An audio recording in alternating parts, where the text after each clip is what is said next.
ਕੀ ਕਹਿੰਦੇ ਤੁਸੀਂ ਕਿ ਭਾਰਤ ਦੀ ਜਿਹੜੀ ਇਬਰਤਨਾਕ ਹਾਰ ਹੋਈ ਹੈ, ਮਤਲਬ ਵਰਲਡ ਕੱਪ ਤੋਂ ਪਹਿਲਾਂ ਹੀ ਇਹ ਇਹਨਾਂ ਦਾ ਜੇ ਹਾਲ ਹੈ? जी गोपाल, बड़ा शुक्रिया तुहाडा कि तुसीं मैनूं गल करन दा मौका दिता है। अगर हिंदुस्तान की गल की जाए तो हिंदुस्तान दा जिहड़ा वजूद पाक दे विच नज़र आ रहा है और अपने कारकर्दगी हुई सानूं नज़र आ रही है।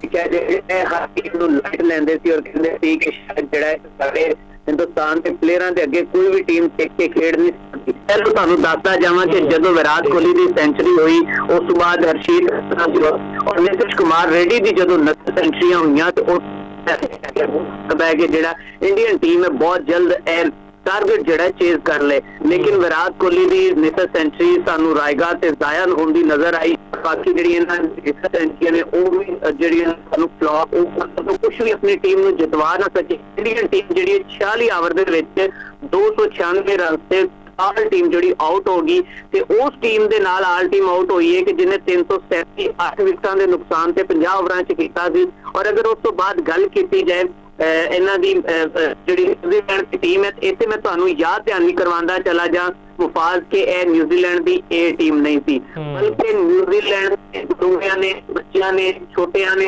कातियां ने जाके धोता है इंडिया की टीम एक बड़ी सीरीज भी जिहड़ा तुहाडा गुरु हाक दे विच मिलाता इहदे च विलियमसन भी नहीं सी, लेथम नहीं सी, रविंद्रा नहीं थी, चैपमैन वो भी कोई नहीं सी और हेनरी भी नहीं सी, डैफे भी नहीं सी, तो रॉकी भी नहीं सी, सोडी भी नहीं सी। तुसीं ये देखो कि पूरी उन्हां दी वो टीम जिहड़ी एक ए क्लास की टीम है वो पूरी टीम नहीं सी। उसके बावजूद जिहड़ा उन्होंने भारतीय जिहड़े बाज ने और भारतीय जिहड़े बॉलर ने उन्होंने तिगनी का नाच नचाया।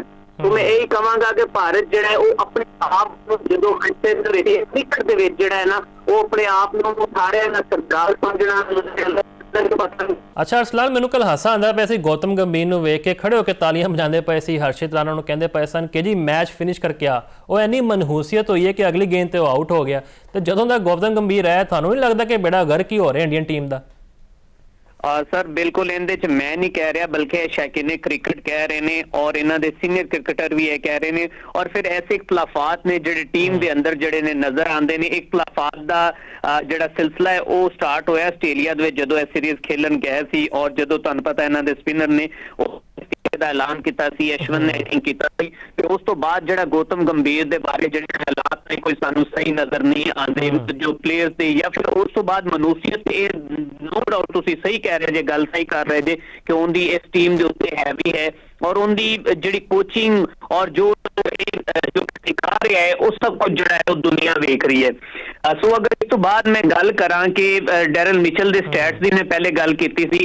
डैरल मिचल दा इंडियन किलर ट्रेविस हेड तो बाद 2 सेंचुरियां। जी जी बिल्कुल सर, 2 नहीं मैं तुहानूं तारीख दे अगर पिछले 2 तो 4 सालां दे विच अगर गल की जाए तो 2023 तो लैके ते 2026 दे दरमियान डैरल मिचल ने 7 मैच खेडे ने इंडिया के खिलाफ, जिंदे विचों उन्हें 4 सेंचुरियां कीतियां ने, 2 अरसलान बिल्कुल थोड़ा बहुत शुक्रिया अपना टाइम देने का, क्योंकि सानू यही पता है इंडिया जी हरकत करता पाया से हुण आप जो ना अपने गड़े भी डिगता पाया तो बांग्लादेश का मामला थोड़े सामने किवें उन्होंने अंडररेट करते पे सी कि जी आवन या ना आवन सानू कोई फर्क नहीं पैंदा। तो जी बदतरीन हार है मेज़बान मुल्क वास्ते है, बिल्कुल सवालिया निशान है। इस शो नूं एंड करते हैं इस उम्मीद नाल कि क्रिकेट की जित होवे। मैनूं दिओ इजाज़त।